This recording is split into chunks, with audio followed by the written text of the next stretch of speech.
Hello and welcome back to Life in Recovery. So this video is July 2016 favourites. It's been a few months since I last filmed a monthly favourite, so I do realise I'm quite behind the beat, but I'm just going to stick to July.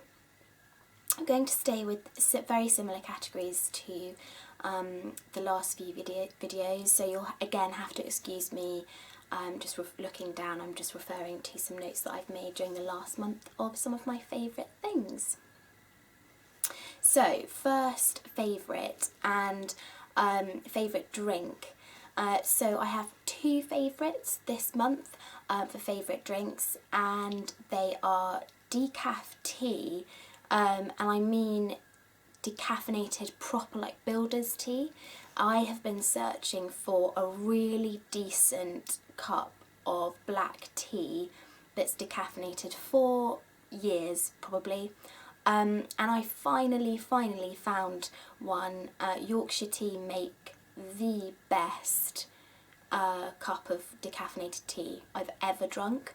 In fact, I would actually say it's better and more reliable for a really decent cup of tea than normal caffeinated, which is a bit of a shock to me because I'm such a tea fiend. But I even actually have a cup on the side now on the go. So yeah, Yorkshire Tea decaf, perfect. And the other drink is alcoholic. It's been really beautiful weather recently, and I've been drinking cider quite a lot. In moderation, of course, but I love a pint of cold cider in the sun. There's nothing better than that. So those are my two favourite drinks of July 2016. So moving from the slightly more trivial to the slightly more serious, my favourite lesson of this month has been centred around self-doubt actually. And just a quick background to this, I had to take an exam for work this month, and it was something I had left for studying wise. I had left it very late to start studying, which is not very like me. I'm normally a very diligent, very focused and very studious student, but for a number of reasons I had left it very late to start studying. One of them just down to lack of motivation and laziness, I will admit, but I felt very stressed and very concerned. I was sure I was going to fail the exam, in fact so sure that I actually even prepared what I was going to say to my boss. I prepared in my head texts that I would have to send, because a lot of my colleagues and a lot of my friends and my family knew I was taking this exam, and sort of how much it would mean to me, and I rehearsed in my head failing and how I would cope with that. I've never failed an exam before, and that to me was quite an interesting thing to go through. Was this, I was convinced I was going to fail, and although I did put in a lot of effort in the last 6 weeks, I was sure I was going to fail. And when I passed, thankfully, I was very surprised. And I think this is a theme throughout the past few years. Anything good that happens to me, I tend to be very shocked and very surprised, and I, sending the messages to my friends and my colleagues saying, "Oh, I passed." The general response was, apart from "well done," was, "Well, I knew you'd do it. I believed in you, and there was no way I thought you'd fail." And again, that made me think, well, what's my opinion of myself compared to other people's opinion? And so that has really made me more self-aware of this doubt that I have about my abilities, or a lack of confidence in myself. And you know, I'm still working on that. I'm still working on being a friend to myself, and less of my own worst enemy. And actually, off the back of passing the exam, I feel so motivated, and I feel really like I'm ready to challenge myself in different areas of my life. So not just my work life, but other areas of my life that I feel are maybe holding me back, or my concerns are really getting in the way of me enjoying life and exploring the world. And so it's been a catalyst for really positive change in other parts of my life. So that was a big lesson this month, was self-doubt and self-confidence, and the mismatch between my opinion of myself and the opinion of others of me. And I think that's a really, really common problem. We are all much harder on ourselves than other people are, generally speaking.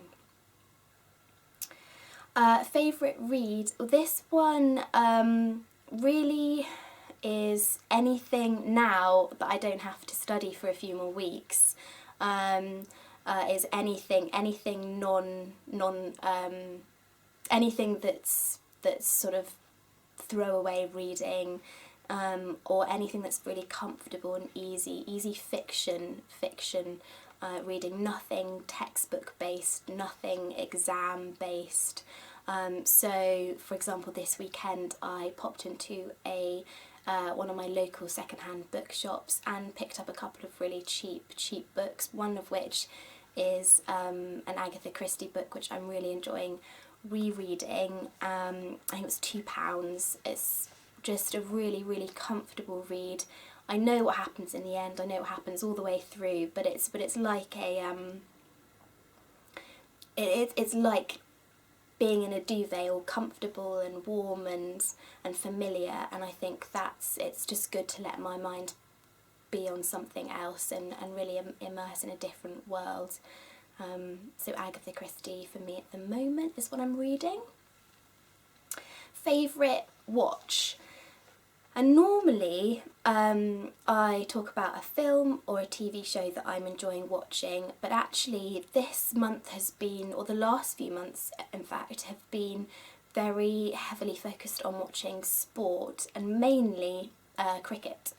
In the summer, for me it's all about cricket, being in the sunshine, being with friends, being with family, watching cricket, eating picnic food, drinking cider. And this month has been no different to all the others. The Oval has become my second home, and there's been so much good sport going on. So we've had Formula 1 and the Tour de France, and I've been watching all of that. So it's been a really sporty month. Obviously we've had Wimbledon as well, so a really big sporty month, and I've been watching, glued to most of that, but specifically just loving watching Test match cricket and 2020 cricket. It's summer for me. Favourite food? Well, unfortunately, just like my first favourites video, it's cheese again. But specifically it's deep fried goat's cheese, which either sounds completely disgusting to you or sounds like heaven, and for me it's heaven.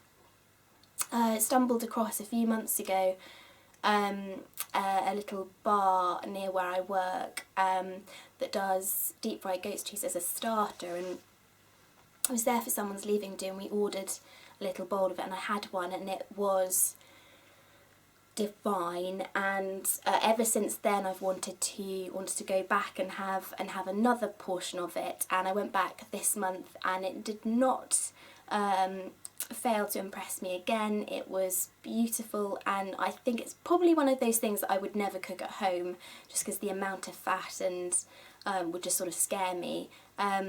But I it was just delicious to eat again, and salty and crispy and gooey, and oh, it's just, well, heaven for me, heaven. So that's my favourite food of the month. My favourite listen, so this isn't a specific album or a specific artist or a specific song, but I've been recently getting into Spotify a bit more. So I've got the free trial at the moment, or the free version of it at the moment. I haven't gone for the premium option. I'm waiting a little bit until I get more used to it and see how much I'm using it. But I think it's a fantastic platform to discover new music and discover old music. So that's been my go-to for music this month especially. And finally, so last but not least, is my favourite healthy thing to do this month. And like I've already mentioned, it's been pretty beautiful weather here in England, and my favourite thing to do that's really healthy is to walk and be out in the sunshine, obviously covered with sun cream, but be outside in the fresh air and getting a bit of exercise. That for me is one of the most important things to do to maintain and also to progress my recovery. I'm still building up my stamina, I'm still working hard, and aware that there are areas that I need to improve, and a brilliant low impact but high return exercise is walking. So I've been making a lot of time to do that, and I was away in Devon for a few days a couple of weeks ago, and did a few sort of 7-8 mile walks there, which I wouldn't normally do on a day-to-day basis, but I've been trying to continue that the last couple of weeks too, back in London. So that's been my favourite healthy thing to do. And that sort of sums up my my July in favourites. So yeah, that's it for another month. So that was July 2016, and until next time, I hope you had a lovely July 2016, and I'll see you soon. Bye bye.